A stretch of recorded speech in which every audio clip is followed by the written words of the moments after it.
So ito na mga kapatid, Pilipinas posibleng madamay kapag sumiklab ang giyera ng China at bansang Taiwan.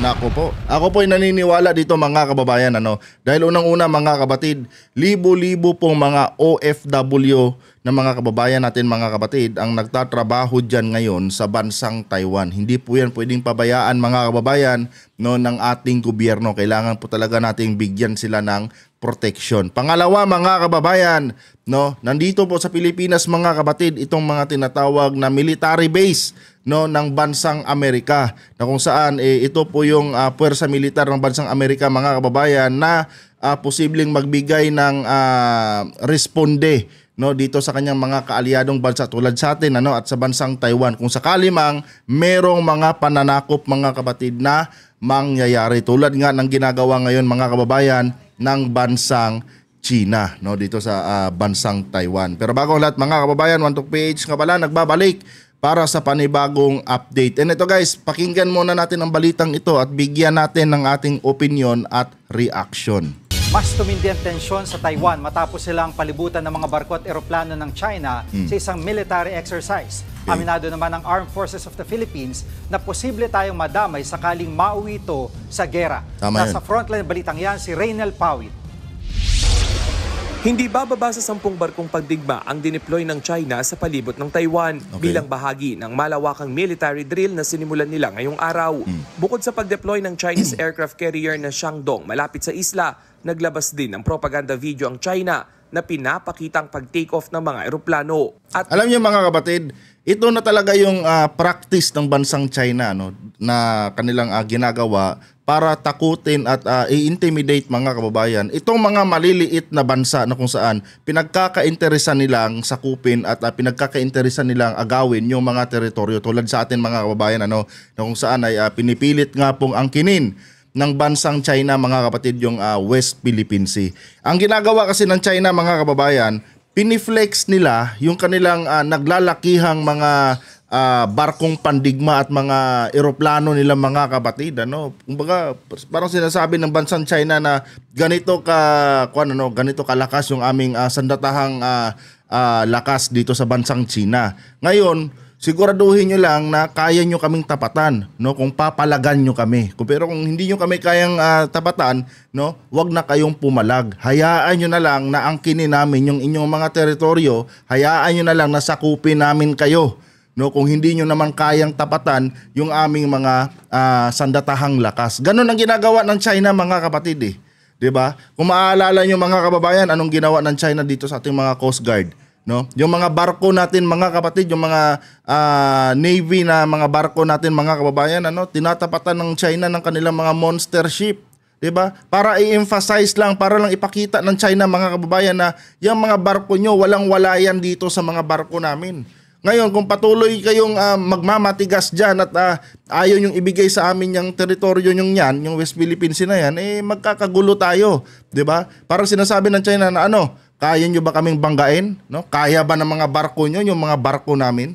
Diba? Ganon ang ginagawa ng China mga kapatid para i-intimidate itong mga maliliit na bansa na kung saan pinoprotektahan lamang yung kanilang mga teritoryo, yung kanilang bansa laban dito sa mga pang-aabuso na ginagawa ng bansang China. Tuloy. Mapa ng Taiwan na tila puntirya ng malawakang military operation. Ayon sa Taiwanese Defense Ministry, wala silang na-monitor na live fire exercise sa kasagsagan ng drills ng China. Pero agad silang nag-deploy ng mga eroplano at barko para bantayan ang kilos ng mga Chinese. Diba? Tingnan nyo mga kababayan itong bansang Taiwan mga kapatid, napakaliit po niyan kumpara sa bansang Pilipinas. Pero mga kababayan, hindi sila nagpapatinag dito sa mga ginagawang provocation mga kapatid ng bansang China. Tapos tayo dito sa Pilipinas mga kababayan, yung mga kababayan nating mga DD shits, sinasabi nila mga kapatid na dinadala daw tayo ni Marcos sa gera. Diba? In fact mga kababayan, pinoprotektahan na po natin yung ating mga teritoryo. Kung yung bansang Taiwan nga na napakaliit na bansa mga kapatid, hindi nga nagpapatinag sa ginagawang pang-aabuso ng bansang China, tayo pa kaya mga kababayan, 'di ba? Dito kasi sa Pilipinas mga kapatid, tingnan nyo nung nakaraang TRICOM, di ba? Doon natin nakita mga kababayan yung mga makapili no na mga kababayan natin. Doon natin nasaksihan mga kapatid kung gaano, di ba? Gaano ka tarantado yung ibang mga kababayan yung mga Pilipino na kung saan sa halip na sa halip na makikiisa no dito sa ating ginagawang pagprotekta sa ating mga teritoryo na sinasakop ng China, mas pinapaboran pa po nila mga kababayan itong ginagawa ng bansang China na kung saan sinasakop at inaangkin po yung ating mga teritoryo. 'Di ba? Tingnan niyo yung bansang Taiwan, napakaliit niyan kumpara sa bansang Pilipinas mga kabatid. 'Di ba? Pero hindi sila nagpapatinag. No, handa silang ibuwis yung kanilang mga buhay mga kababayan, maprotektahan lamang yung kanilang bansa laban sa pang-aabuso at pananakop nitong bansang China. Sana ganun din ang mga kababayan nating mga Pilipino mga kapatid, no? Sana po ay handa din po tayong ipaglaban yung ating bansa. Tuloy. Kahit may sariling gobyerno, matagal nang inaangkin ng China ang Taiwan. Noon pa man, hindi inaalis ng Beijing ang posibilidad na gumamit ng puwersa para makontrol ulit ang isla. Alam niyo mga kababayan, para lang sa mga hindi nakakaalam sa history ng China at bansang Taiwan, no. Ito papaliwanag ko sa inyo mga kapatid briefly. Alam niyo mga kapatid, itong bansang Taiwan, no, parte talaga ito mga kababayan ng nasabing bansang China, no. Sakop talaga ito noon mga kapatid ng bansang China under sa gobyernong Republic of China. 'Di ba? Republic of China dati mga kapatid ang nag-govern sa buong China. Pero mga kapatid, no, nagkaroon po ng civil war sa pagitan ng Republic of China at dito sa People's Communist Party nila Mao Zedong. Ito po yung partido nila Xi Jinping mga kababayan. No, kung hindi ako nagkakamali mga kapatid, around 1912 nagkaroon po yan ng civil war dyan sa mainland China mga kababayan.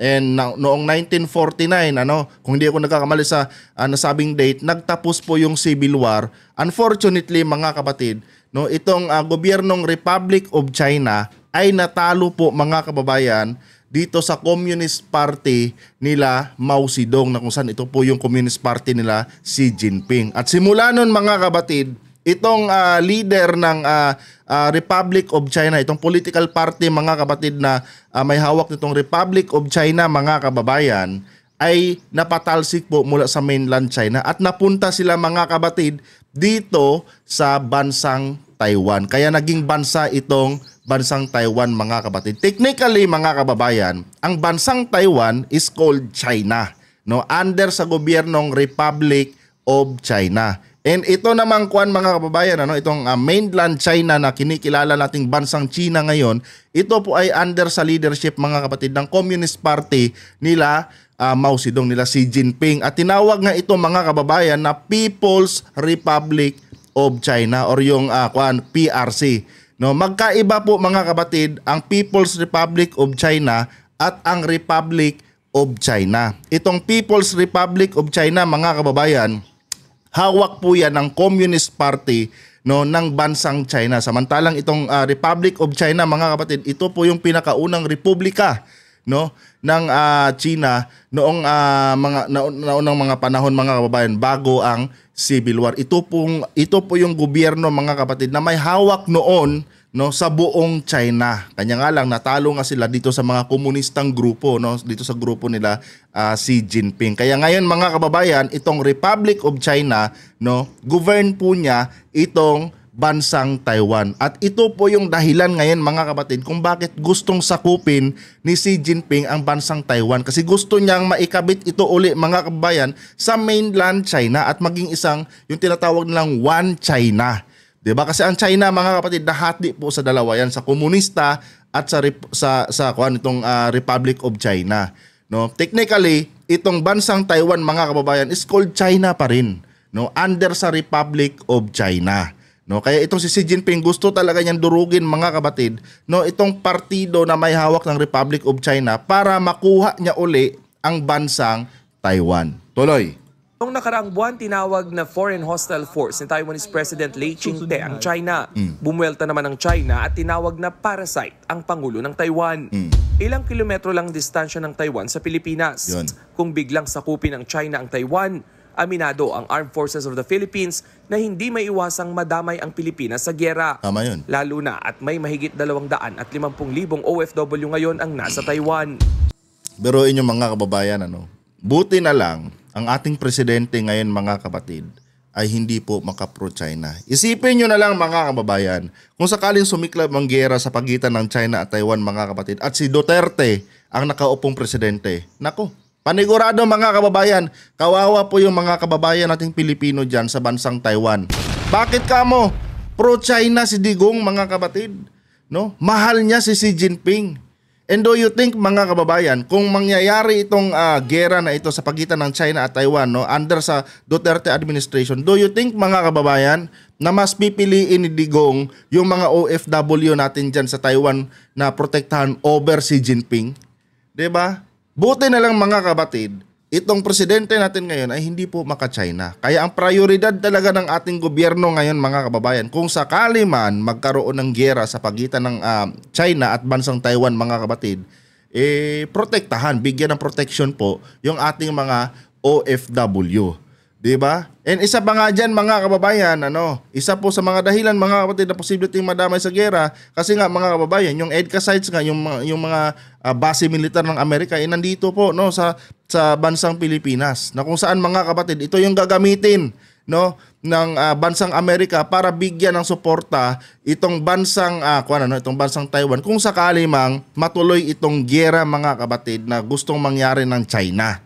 Diba? And ngayon, mga kababayan, kung sakali mang tawag nito, kung sakali mang nangyari ang giyera, mga kapatid, at yun na nga, nangialam na ang US, at binigyan na ng protection itong bansang Taiwan, panigurado, mga kababayan, yung mga EDCA sites dyan dito sa Pilipinas, mga kapatid, ay isa po yan sa tatargetin, mga kababayan, ng bansang China. And hindi naman pwede, mga kapatid, na mananahimik na lang tayo pagka nagkaganon, mga kababayan. And isa din sa magti-trigger, mga kapatid, na idadamay tayo ng bansang China is yung West Philippine Sea nga, na kiniklaim ng bansang China.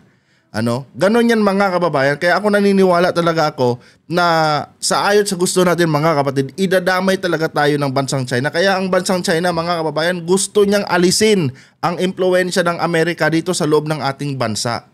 'Di ba? Para maging defenseless ang bansang Pilipinas. Dahil alam ng China, mga kababayan, na pagdating sa mga kagamitang pandigma, mga kapatid, kulang na kulang ang Pilipinas. And ngayon pa nga lang, mga kapatid, maliban dyan sa West Philippine Sea, mga kababayan, pati yung Palawan, sinusubukan na rin angkinin ngayon ng bansang China. So technically, mga kababayan, may plano din talaga ang bansang China, mga kapatid, na sakupin din ang mga isla natin dito sa loob ng ating bansa.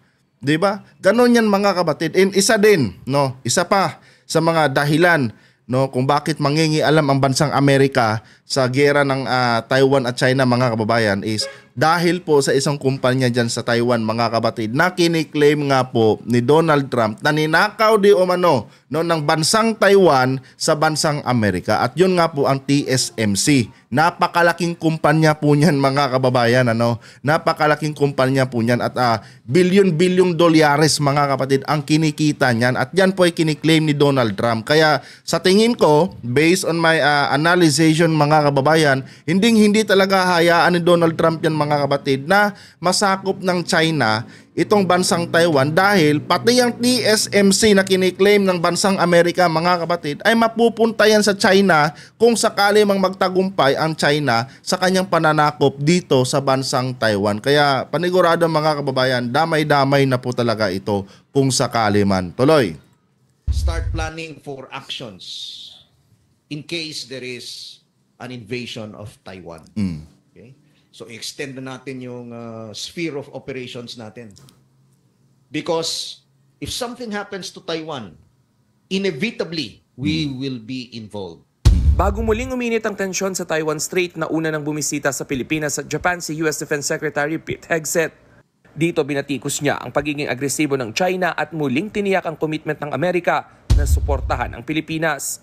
Gagamitin naman daw ng AFP ang susunod na balikatan exercises para mas lalong subukan ang kahandaan at kakayahan ng militar na tumugon sa anumang posibleng sumiklab na gulo. Ito talaga mga kapatid, itong mga balikatan exercises na ito, napakahalaga po talaga nito mga kababayan.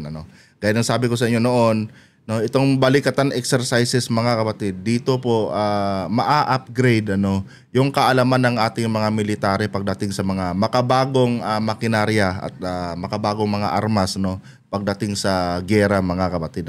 Ito yung bagay na pinagkait ng Duterte administration mga kababayan sa ating AFP. 'Di ba? Under sa leadership ni Digong mga kababayan, wala na pong balikatan. Naging mangmang yung ating mga military mga kapatid pagdating sa mga makabagong armas. Kasi nga mga kababayan, ang priority ni Digong noon is i-please itong bansang China. That's why tinawag silang maka-China mga kapatid, mga pro-China po sila. 'Di ba? And magpahanggang ngayon, naninindigan pa rin naman itong grupo nila Duterte mga kapatid na yung simpatya nila is nasa bansang China.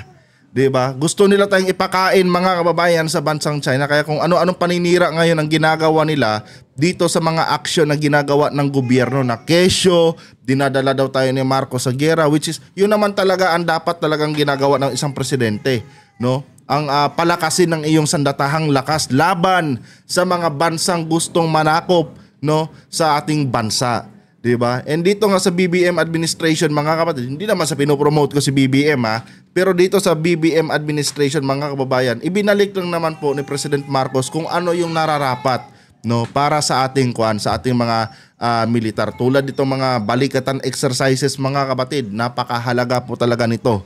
At the same time mga kababayan, yung kaalaman ng ating mga ng ating mga military ay na-update na sila sa mga makabagong estratehiya, taktika at sa mga armas mga kababayan.